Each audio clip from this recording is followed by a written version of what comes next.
3월 17일 살아계신 하나님 말씀 잠언 3장 5절부터 6절 말씀 가지고 주님의 손을 잡고 걷는 걸음이라는 제 말씀 드립니다.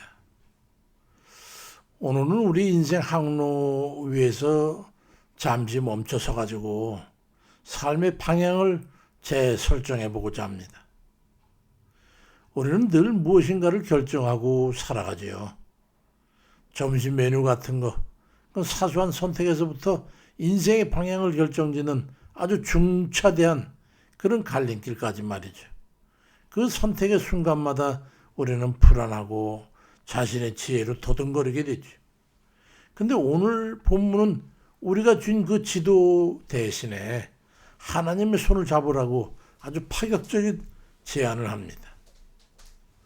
마음을 다해 여호와를 신뢰하고 네 명철을 의지하지 말라, 그겁니다. 우리가 하나님을 신뢰하는 데서 가장 큰 장애물은 뭐라고 생각하십니까? 의외로 말이죠. 나 자신의 똑똑함일 때가 많아요. 성경은 단순히 하나님을 믿으라고 하지 않고 먼저 내 명철을 의지하지 말라고 해서 내 명철과 재주를 내려놓으라고 말씀하고 있어요. 인간의 지혜라고 하는 것이 얼마나 부서지기 쉬운 유리장 같은 것인가를 인정하라는 그런 거지. 잠언 3장 5절에도 너는 마음을 다해 여호와를 신뢰하고 내 명철을 의지하지 말라고 말씀합니다. 여기서 신뢰한다라고 하는 이 단어의 히브리어적 그 의미는 내 몸의 무게를 완전히 실어 기댄다는 그런 내포. 우리 보통 믿음에서 말할 때 의지한다 이런 거예요. 맡겨버린다 이런 거지. 마치 갓난아이가 엄마의 품에 온 체중을 의심 없이 다 맡기듯이 말이죠. 내 삶의 무게 전부를 하나님께 의지하여 맡기라는 말입니다. 영국의 위대한 설교가인 찰스 스폰저는 고난의 한복판에서 이렇게 고백했어요.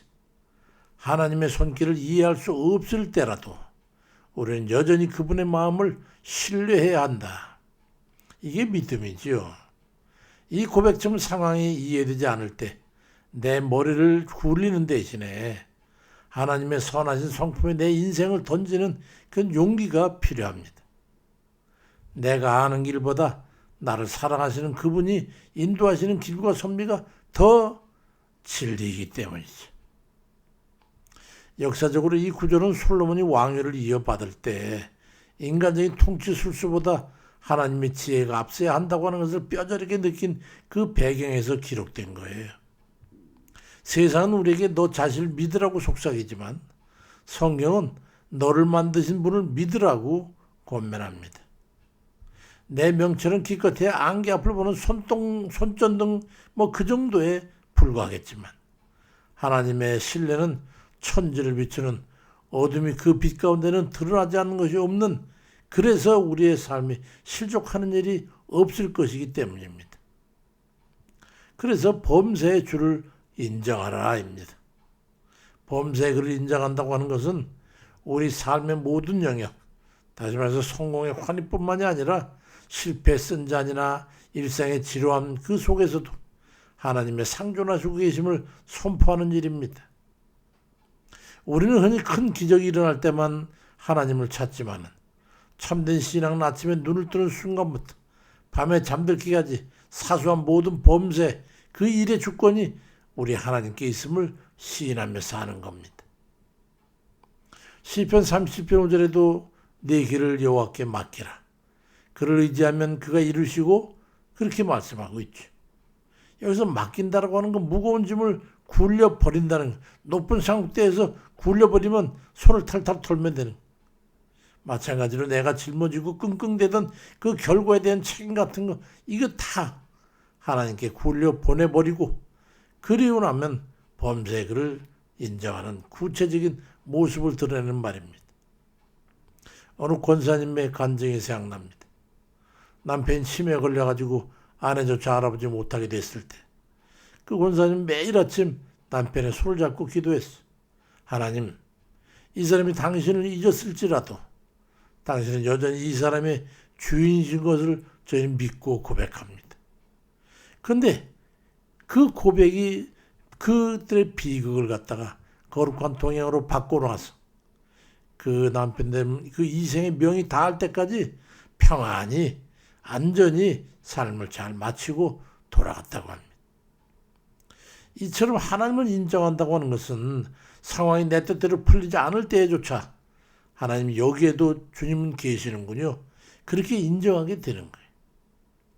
파스칼은 그의 명절 팡세에서 하나님을 찾는 자는 오직 두 부류뿐인데 마음을 다해 하나님을 아는 자들과 또 하나님을 찾지 못해 두려움에 슬퍼하는 자들, 이 두 부류는 다 같은 부류가 아니라 완전히 다른 부류지만 하나님을 찾을 수밖에 없는, 그래서 그리하면 내 길을 지도하시리라는 거예요. 우리가 주님을 신뢰하고 인정할 때 우리에게 뒤따르는 약속이 있지 않습니까? 바로 내 길을 지도하시리라는 말씀이에요. 이 지도하신다라고 하는 이 표현은 고대 근동에서 왕이 행차하기 전에 왕이 온다 하면 거친 흙길에 돌을 골라내고 구부러지는 길을 곧게 펴고 울퉁불퉁하고 평탄케 하고 그런 작업을 하는 걸 의미하는데, 하나님께서 우리가 걸어갈 길에 장애물을 치우시고 그렇게 다 평탄케 해주고 굽은 길은 곧게 하시는, 그래서 우리보다 앞서가시는 분이라는 거예요. 그런 분을 이끌어서 지도하시는 하나님. 이사야 43장 19절에 보라 내가 새 일을 행하리니 이제 나타낼 것이라. 너희가 그것을 알지 못하겠느냐? 반드시 내가 광야의 길을 사막의 강을 낼 것이라고 말씀합니다. 길이 없는 곳에 길을 만드시는 분이 바로 우리의 지도하시는 하나님이십니다. 우리의 순종이 마중물이 돼가지고 하나님의 일하심을 끌어올리는 거예요. 19세기 선교사 데이비드 리빙스턴의 전기를 보면은 그는 아프리카의 정글 속에서 길을 잃고 맹수의 위협을 받았을 때마다 잠언 3장 6절 말씀을 그는 암송하면서 길을 걸었는데, 누군가 그에게 그러면 어떻게 그 험한 곳에서 견뎌낼 수 있습니까? 그래 묻자 그는 웃으면서 대답하기를, 나는 길을 모르지만은 길을 만드신 분이 제 옆에서 계셨기 때문에 난 한 번도 그 길을 가는 것에 걱정하고 염려하지 않았습니다. 그랬어요. 지도는 종위에 있지만은 그 길을 걷는 자의 곁에 계신 분이 길은 만드시는 거예요. 지도는 종위에 있는데 우리는 어디로 가고 있습니까? 하나님의 지도는 때로 우리가 원하는 지름길과 다를 수도 있어요. 하지만 그게 절대적인 바른 길이고 생명의 길이라고 하는 것을 믿으시기 바랍니다. 우리는 속도에 집착해서 허둥지둥 갈팡질팡 자빠졌다 자차졌다 하지만 하나님은 방향과 깊이가 있는 분이, 정확한 분이, 틀림이 없는 분이, 완전한 전능하신 분이. 어거스틴은 하나님을 사랑해라. 그리고 나면 무엇인지 원하는 대로 하라고 말했습니다. 하나님을 진심으로 사랑한다면 그분의 인도함 받는 자가 되니 결코 그릇된 길이 될 수 없으니 그 믿음대로 가면 되는 거지. 어둠이 깃든 인생길에서 어디로 가야 할지 막막하십니까? 그런 분이 있으세요? 내 지혜와 명철이라고 하는 불확실성을 잠시 내려놓으십시오. 그리고 전능하신 하나님의 손을 꽉 잡으세요.